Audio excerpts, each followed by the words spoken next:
दोस्तों नमस्कार। मेरा नाम सतीश कुमार है। Welcome to my YouTube channel markets and strategies. दोस्तों, आज भारतीय एयरटेल लिमिटेड का financial year 21 quarter two results publish हो चुका है। एयरटेल ने स्पेक्टाकुलर परफॉर्मेंस दिखाया है। सभी ने अच्छा टारगेट प्राइस प्रोजेक्ट कर रहा है। वो 60% से भी ज़्यादा दिख रहा है। अभी तो रॉकेट उड़ने वाला ही है दोस्तों। चलिए एयरटेल का क्वार्टर टू रिजल्ट्स रिव्यू कर लेते हैं। दोस्तों, मैंने quarter two results, quarter one results FY21 का और सितंबर 19, दिसंबर 19, मार्च 20 फाइनेंशियल ईयर 20 का मैंने क्वार्टर वाइज रिजल्ट्स आपका सामने रख रहा हूँ। सितंबर 19 में टोटल इनकम 21,478 करोड़ अचीव किया था। दिसंबर 19 में 22,021 करोड़ अचीव किया था। मार्च 20 में 23,822 करोड़ अचीव किया था। वो दिसंबर 19 से 8% ज़्यादा था। और जून 20 क्वार्टर में 24,419 करोड़ अचीव किया था। वो 3% ज़्यादा है मार्च 20 क्वार्टर से। और सितंबर 20 करंट क्वार्टर 2 में 25,934 करोड़ अचीव किया था। ये 6% ज़्यादा है क्वार्टर वन जून 20 क्वार्टर का। मतलब कंसिस्टेंटली अभी आप ये टोटल इनकम देख लीजिए। सितंबर 19 से दिसंबर 19 ज़्यादा आया है।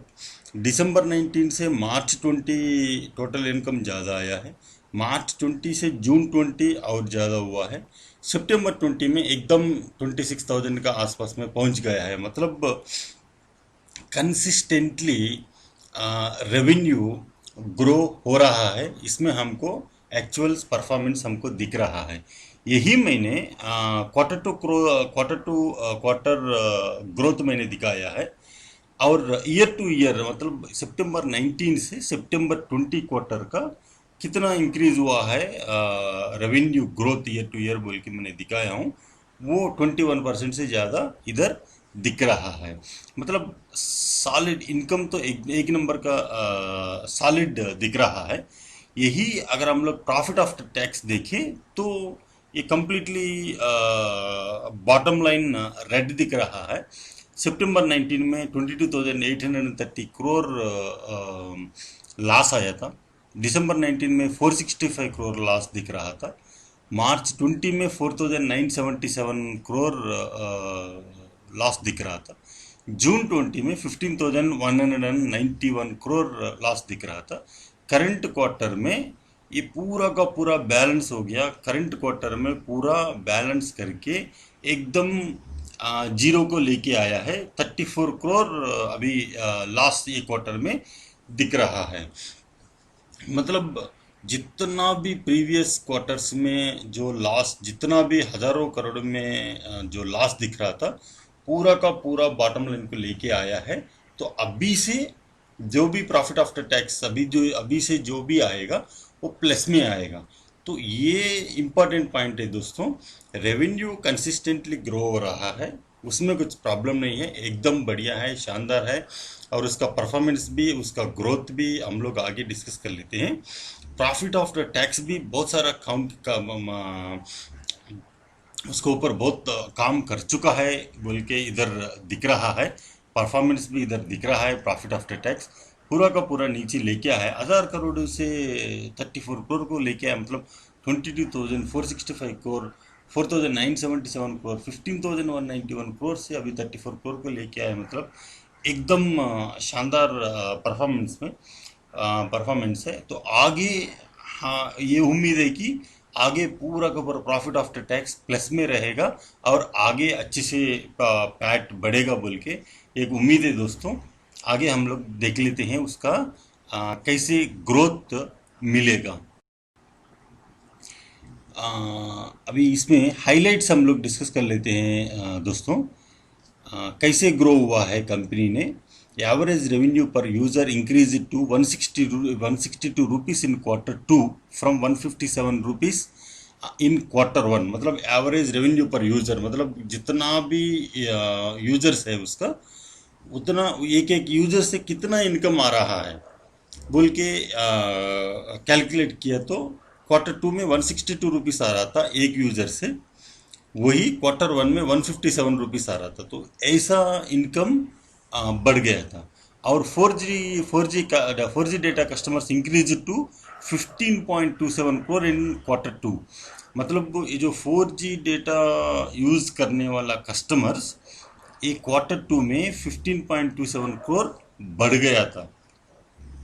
Airtel said its digital services are now among the strongest in the country with 16 crore digitally engaged users। ये जो डिजिटल सर्विसेज है इसका 16 करोड़ यूजर्स ऑलरेडी ये सर्विसेज इसमें यूज कर रहा है दोस्तों। Despite being a seasonally weak quarter, मतलब ये पैंडेमिक सिचुएशन में कितना हो रहा है, क्या पोजीशन है, मार्केट का क्या पोजीशन है हमको पता है। Delivered a strong performance with revenue growing at 22% year on year.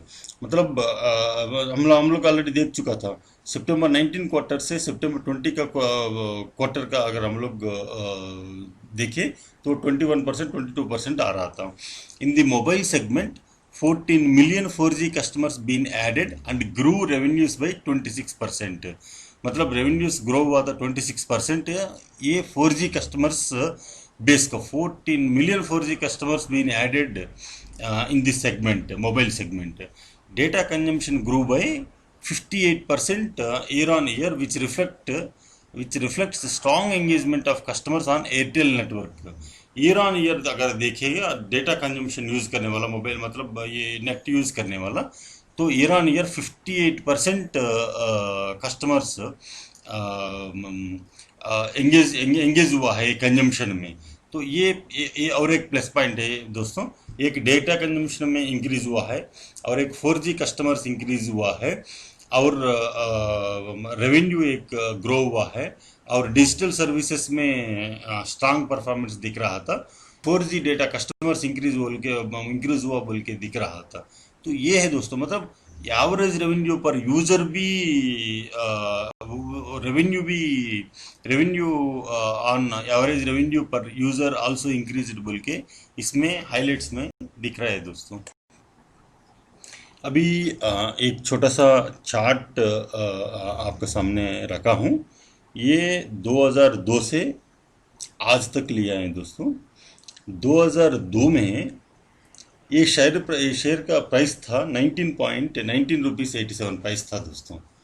मतलब ये 2020 है, ऑलमोस्ट 18 ईयर्स प्लस हो गया है। ये 18 ईयर्स में 433 रुपीस, मतलब नियरली 413 रुपीस इंक्रीज हो गया दोस्तों एयरटेल में। Consistently it is growing. आप अगर देखें 2005 के बाद और 2008 का बीच में अगर आप देखें वो जो लाइन है वो लाइन से कभी भी ये नीचे नहीं आया है। मतलब कंसिस्टेंटली ये ग्रो हो रहा है। 2006 2008 मतलब 2005 मतलब आसपास में 2006 2007 का बीच में जो भी बॉटम दिख रहा था वो बॉटम कभी भी 2020 तक टच नहीं हुआ था दोस्तों। और एकदम आप देख लीजिए, अगर हम लोग 52 वीक हाई देखें तो ऑलरेडी 612 टच करके आया था। मतलब एक साल में आज का डेट से 52 वीक पहले का अगर हम लोग ये पीरियड का बीच का पीरियड 52 वीक का अगर हम लोग एक बार चेक कर ले तो हाई ऑलरेडी 612 टच करके आया था। मतलब जो भी प्रोजेक्शन जो दिख रहा है तो लग रहा है ये अचीवेबल है। और लो भी देख लीजिए दोस्तों, ये पैंडेमिक सिचुएशन में भी एक्चुअली सभी शेयर्स बहुत गिरा था ये जनवरी टू जून जुलाई तक। इसमें लोएस्ट पॉइंट सिर्फ 350 टच करके फिर ऊपर आ गया था। प्रीवियस क्लोज भी 434 था। आज का date 433 rupees share price close हुआ था दोस्तों। मतलब एकदम रेवेन्यू भी अच्छा है और शेयर प्राइस भी कंसिस्टेंट है और कंसिस्टेंटली थोड़ा थोड़ा ग्रो भी हो रहा है दोस्तों। ये लॉन्ग टर्म के लिए बहुत ही अच्छा है। शॉर्ट टर्म में भी इसमें बहुत सारा पैसा ऑलरेडी कमा चुका वाला ऑलरेडी बहुत लोग इसमें भी है। अभी इसके ऊपर हम लोग रिकमेंडेशंस भी एक बार हम लोग देख लेते हैं। करंट मार्केट प्राइस एनएससी का 433 रुपीज़ 30 पैसे था। इसका मार्केट कैपिटलाइजेशन 2,36,225.63 करोड़ था दोस्तों। मार्केट कैपिटलाइजेशन एकदम बढ़िया है। और इंडस्ट्री पी रेशियो 131 रुपीज़ 0.18 था, 131.18। बुक वैल्यू, इसका बुक वैल्यू 187 रुपीज़ 20 पैसे था। प्राइस टू बुक रेशियो 2.31 था। ये एकदम बढ़िया है। इससे भी सस्ता अगर हो सकता है तो और भी अच्छा है, मगर 2.31 तो एकदम बढ़िया है। इसका फेस वैल्यू पर शेयर 5 रुपीज़ है। और इसका शेयर होल्डिंग पैटर्न अगर हम लोग देखें तो प्रमोटर्स 56%, 56.23% है। और foreign institutional investors and foreign portfolio investors 17.57% है दोस्तों। और डोमेस्टिक इंस्टीट्यूशनल इन्वेस्टर्स अगर देखें तो 24.18% है। अदर्स 2.02% है। मतलब प्रमोटर्स के पास 56+ % है दोस्तों। और एफ पी आई अगर हम लोग देखें, डी के पास भी बाकी पूरा मतलब ये 24+17 मतलब 42% तक इंस्टीट्यूशनल इन्वेस्टर्स ले रहा है। उसका हाथ में है। प्रमोटर्स का पास 56 है। तो मतलब एकदम कंसिस्टेंट हैंड्स में ये शेयर्स इसका स्टेक है दोस्तों। स्प्लिट शेयर अगर हम लोग देखें तो सिर्फ 2019 में एक बार दिया था, मतलब लास्ट ईयर में दिया था। एक शेयर को 2 शेयर मिला था, 2:1। तो इसलिए वो 10 रुपीज़ से 5 रुपये हो गया था फेस वैल्यू। बोनस शेयर तो अभी तक नहीं दिया है। डिविडेंड तो कंसिस्टेंटली हर एक साल तो दे रहा था, मगर मैंने वो डिविडेंड हिस्ट्री मैंने चेक किया था। लास्ट टाइम लेटेस्ट 2 रुपये दिया था। उसका पहले 2.5, 2.4 ऐसा कुछ दे रहा था कंसिस्टेंटली। 2 रुपया 2.5 से ज़्यादा नहीं, मतलब पर share. Many domestic and global brokerage firms continue to retain their bullish view on Airtel. Many domestic and global brokerage firms continue to retain their bullish view on Airtel. मतलब ये शेयर का ऊपर हम लोग पैसा लगा सकते हैं, इन्वेस्ट हम लोग कर सकते हैं बोल के कंसिस्टेंटली इसका ऊपर एक bullish view local and global brokerage firms already ले चुका था बहुत सालों से, with A price target of 700 rupees. इसका ऊपर जो भी स्ट्रॉन्ग बाय रेटिंग सब दे रहा है, with A potential upside of over 60% from previous close. मतलब 60, 61%, 62% से ज़्यादा ये इसका ऊपर बुलिश व्यू ऑलरेडी ले चुका है ब्रोकरेज फर्म्स ने। मेरे ख्याल से 700 प्लस ज़्यादा नहीं, हम लोग ऑलरेडी देख चुका था। वो ऑलरेडी हाई टच करके नीचे आया था। तो 700 प्लस 700 रुपीज़ ये ज़्यादा दूर नहीं दिख रहा है दोस्तों। फिर भी हम लोग लॉन्ग टर्म व्यू ले लेते हैं, मगर 700 रुपीज़ कभी भी ये मेरे ख्याल से 2-3 महीने में या नेक्स्ट क्वार्टर तक ये 700 रुपीज़ टच करेगा लग रहा है। As Bharti Airtel stock has corrected nearly 30% from its 52-week high touch in May this year, the brokerage firms believes that this presents a good entry point to accumulate a quality stock at lower levels for long-term yield. जैसा हम लोग पिछले point में हम लोग discuss किया था, ये पॉइंट वो उसका सपोर्ट कर रहा था। As Bharti Airtel stock has corrected nearly 30% from its 52-week high touch in May this year. मतलब 52-week हाई जो हम लोग चार्ट में दिखाया था वो टच करके फिर नीचे आया था, 350 तक आया था। 350 से अभी आया था 433।